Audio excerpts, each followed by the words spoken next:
Benny the Bee loved baking honey treats. Benny the Bee loved baking honey treats. One day he opened a bakery, and the delicious aroma of honey filled the town. One day he opened a bakery, and the delicious aroma of honey filled the town.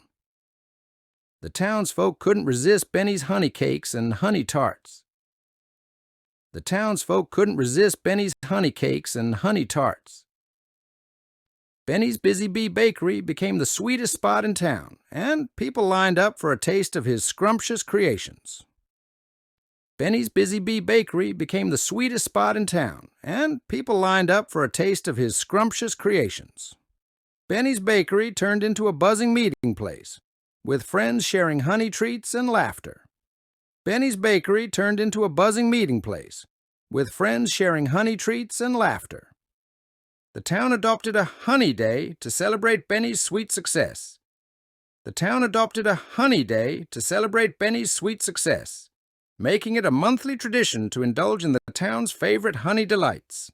Making it a monthly tradition to indulge in the town's favorite honey delights.